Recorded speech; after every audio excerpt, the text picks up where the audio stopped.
I'm here today because I'm paranoid. I'm paranoid about what will happen to organizations and institutions in the future. Several months ago, I was sitting in a small office here in Berlin Mitte, not far from here, with the CEO and CTO of a startup. I was looking at two large screens, their new product on the one screen and their software factory on the other screen. I had been watching coding assistants for quite a while, often experimenting in the evenings or on weekends. Like many people, I saw them as productivity tools. Helpful, very impressive, but still tools. However, in that moment, something felt different. They were not just giving their developers an assistant. They had changed their approach to value creation around AI. The way they designed and shaped requirements. The way they generated code and tested it.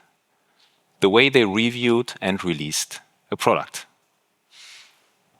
Within just 3 months, they had built something which would have taken us 12 months and many more engineers to get done. I was witnessing a velocity increase of 5 to 10 times. Now, you can debate that number. That was not what struck me. What struck me was this. They had not simply accelerated a task. They had redesigned their entire operating system around a new capability. This was my first moment when I changed how I assess the AI transformation. Most people think organizations run on org charts. They do not. Organizations run on something much less visible. They run on how complexity is handled, how work moves across boundaries, who gets trusted, who gets to decide, and what gets rewarded. This invisible layer is the real operating system, the organizational fabric. And AI is starting to reweave it. For a long time, hierarchy was not just about power. It was a practical answer to complexity. When information was difficult to gather, when expertise was concentrated, and trade-offs hard to model, organizations had a logical response. Information and decisions moved upward. Authority accumulated upward, and instructions moved downward. This was not about bureaucracy. It was a solution. Hierarchy was our old answer to complexity. I work inside one of the world's largest mobility organizations. Transformation in that environment is never abstract. Change has to happen across all domains, such as engineering, software, operations, and legacy structures that cannot be simply switched off. The system still has to deliver on safety, quality, cost discipline, and deadlines every day. In such a system, you learn something very quickly. Technology is the visible challenge. But the real challenge is changing how the system works while it is still running. And in this context, I thought about the AI transformation as a structured journey. You modernize the architecture, you build the data foundation. You identify use cases and scale automation. You redesign processes and you reskill people. And all of that is still true. As a matter of fact, we have been laying out exactly these kind of plans, with more AI-driven decisions and humans in the loop, more modular processes, and a move from classical process excellence towards agentic end-to-end automation. But after my first turning point, I had a second one several months later. In the fourth quarter of last year, we had been laying out a plan towards 2030 to our board of management. A grand vision of more process automation across the whole organization, with increasingly agentic workflows. In that plan, 2030 looked ambitious, but it felt far enough away to be manageable. Then, around Christmas time, some of you will remember, OpenClaw surfaced, and this shifted everything. Suddenly, our future state ambition looked technically possible much sooner.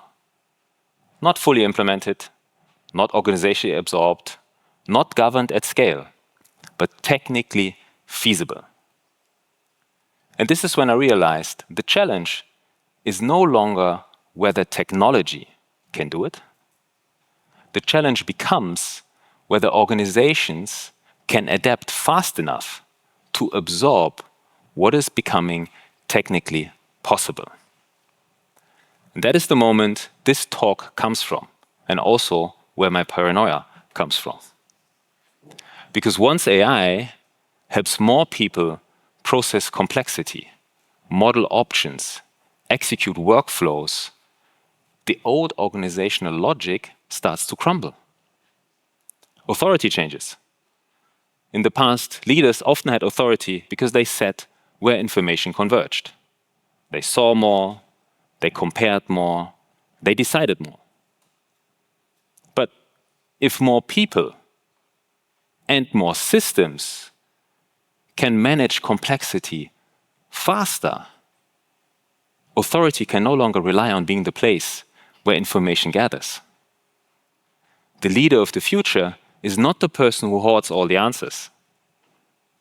It's the person who creates the conditions for better answers to emerge faster, without losing the coherence or the responsibility. It's not less leadership, but different, better leadership. And coordination changes as well.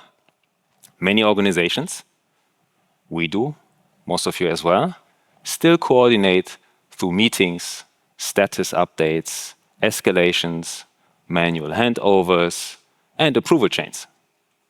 That made sense when complexity had to move from one level to the next. But if AI supports execution, routing, analysis, and decision-making, the bottleneck moves. The bottleneck is no longer effort. It becomes orchestration.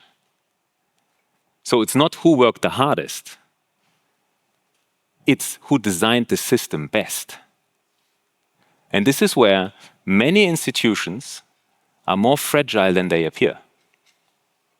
Because they're trying to insert AI into structures that were designed and built for a different world. The org chart still assumes complexity has to move slowly. The process still assumes authority sits at fixed checkpoints. The culture still assumes knowledge equals status. So we get a very strange result. We get smarter tools in old structures. We get faster systems, but slow decisions. We have more intelligence in the system, but not necessarily more clarity. And this shows that the AI transformation is not mainly a technical problem. It's a leadership challenge. It's an organizational challenge. It's an institutional redesign challenge. Because when the way complexity is mastered changes, the fabric of the institution must change with it. This is why waiting is so dangerous. Inside large organizations, delay often presents itself as prudence.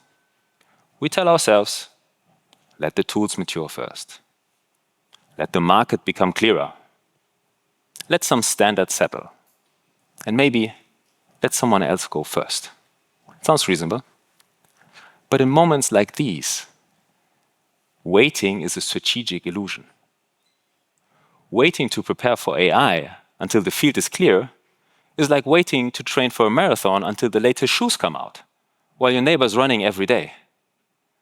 By race day, you're not behind on shoes. You're behind on adaptation. And that is the real race now. It's not who buys the best tools.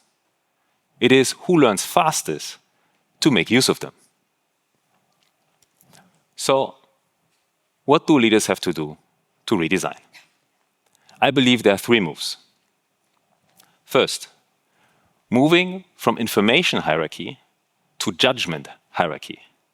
In the past, value often came from controlling information. But in the future, information is less protected, less static, less exclusive. So the real differentiator comes from the ability to frame the problem, manage ambiguity, and carry the responsibility for consequences. Second, moving from process compliance to orchestration capability. Many organizations were designed to make sure people follow the process. But in an AI-defined environment, the question rather becomes, can humans, agents, and systems act coherently across the whole value chain? That is a very different requirement. It needs architecture, data context, governance, clear decision rights, but most importantly, it needs humans who know when to trust the system, when to challenge it, and when to intervene. The third point is moving from protecting roles to building capabilities. The wrong question is, which jobs will survive unchanged? Very few will. The better question is, which human capabilities become more valuable when complexity can be mastered more widely? Judgment, ethics, trust building. That is deeply human work. And this is also the point where the emotional side of the transformation becomes unavoidable. Because AI does not only change tasks, it changes status, professional identity, confidence, people's sense of where they add value. So this is not a story about replacing humans with machines. Not at all. This is a story about redesigning institutions so humans and machines can work together without losing the trust that makes collective action possible. This also means keeping humans central, where meaning, ethics, accountability, and legitimacy matter most. At the same time, redesigning everything else with more courage than most organizations are used to. The question is not whether AI will enter your organization. It hopefully has. The real question is whether you will redesign your organizational fabric before the old one stops holding. For decades, hierarchy was our answer to complexity. Today, AI forces us to invent a new one. Thank you.